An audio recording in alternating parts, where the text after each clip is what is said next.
tout le monde, aujourd'hui je vais vous montrer comment suivre vos présences et absences. Pour cela, il faut d'abord sélectionner le groupe dans lequel nous allons faire ceci. Donc je clique sur 2A Management et automatiquement je tombe dans le cahier de notes. Les présences et absences se trouvent sur cet onglet-ci et vous voyez alors toutes les présences, absences et retards de mes élèves dans ma classe. Vous pouvez également tout de suite voir un résumé en appuyant sur cette partie-ci cahier et vous voyez donc par exemple que l'élève Léa, elle a 50% de présence, 17% d'absence, etc. Pour ajouter une nouvelle présence, on appuie sur le plus et vous voyez que automatiquement le jeudi 9 avril à 10h38 se rajoute vu que c'est l'heure et la date d'aujourd'hui. Si vous voulez changer les infos, vous pouvez donc changer la date. Donc, si vous avez un jour dédié pour les présences et absences, vous pouvez pendant cette journée-là rajouter les dates, des dates différentes. Même si je vous conseille de toujours faire ça tout de suite parce que vous pouvez faire ceci à partir de tout appareil, donc tablette, smartphone ou laptop. Donc là, le 9 avril, c'est correct. Vous pouvez ajouter un sous-titre, atelier par exemple, et même ajouter une couleur de fond. Vous pouvez également ajuster la largeur de la colonne et la masquer s'il y a trop de présence et absence à votre goût et vous ne voulez plus la voir. Je sauvegarde et vous voyez alors que par défaut, tous les élèves sont présents. Ceci est une fonctionnalité que je vais vous montrer à modifier tout à l'heure. Mais donc maintenant, nous allons donc mettre les présences et absences de chaque élève. Je vous rappelle, et ceci est également disponible dans le cahier de notes, que quand vous voulez aller plus vite, vous cliquez sur « Aller au prochain élève ». Comme ça, à chaque fois que vous ajoutez une présence ou une absence, vous allez automatiquement aller vers le prochain élève. Donc Léa était présente. Voici pour mes élèves. Le jeudi 9 avril ne fut pas une journée très remplie. Alors, je vous rappelle que si vous appuyez sur résumé, vous voyez de nouveau que les présences et les absences se sont adaptées automatiquement et donc Léa est passée de 50% à 57%. Alors maintenant, je vais vous montrer comment changer les icônes par défaut et modifier les icônes tout court. Pour ceci, nous allons au menu principal et nous cliquons sur Marks and Rubrics. Et nous allons alors cliquer sur Outils de configuration de type de notes.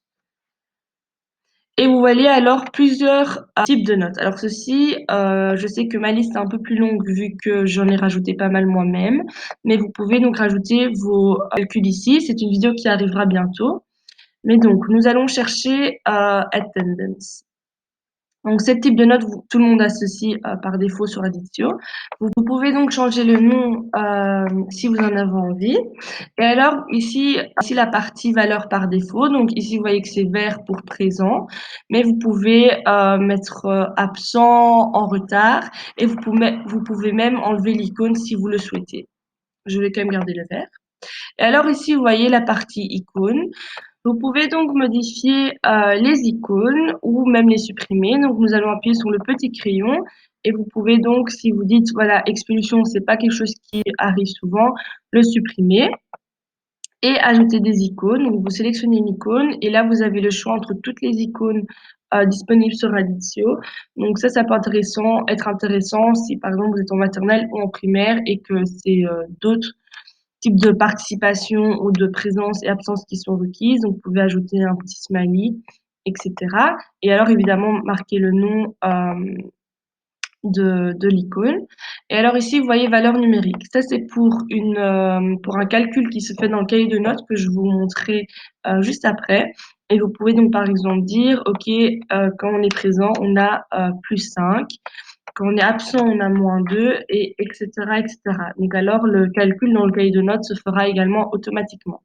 Je ne vais pas modifier aujourd'hui tout ça, mais sachez que c'est disponible et que vous pouvez donc tout à fait changer ceci selon vos envies.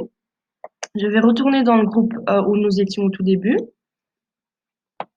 Et vous voyez du coup que colonne suivie des présences. Donc ceci en pourcentage. Et si vous faites bien attention, j'ai en fait sélectionné tous les élèves qui étaient présents et calculé ceci en pourcentage. Nous voyons que Léa est à 57%. Quand nous retournons dans le suivi des présences, nous voyons dans le résumé que Léa est également à 77%.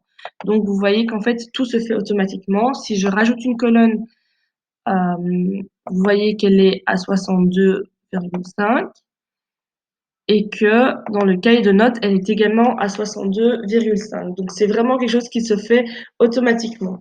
Cette fonctionnalité-ci est très intéressante quand, par exemple, à l'université ou en humanité ou secondaire, les participations et les présences sont très importantes. Ben, au lieu d'à chaque fois devoir cliquer sur cet onglet-là, vous pouvez le rajouter dans votre cahier de notes et alors, du coup, automatiquement voir ceci. Je vais vous montrer comment j'ai fait cela et puis vous montrer les autres calculs. Donc, j'appuie sur modifier. Et donc, vous voyez, j'ai sélectionné calcul des présences en pourcentage.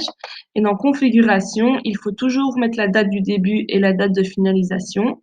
Mon cours dure qu'un mois, donc j'ai sélectionné la date pour un mois. Mais par exemple, pour une année scolaire, il faut alors mettre la première, enfin début septembre et fin juin.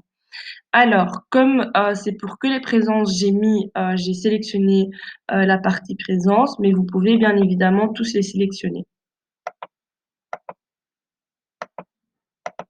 On sauvegarde.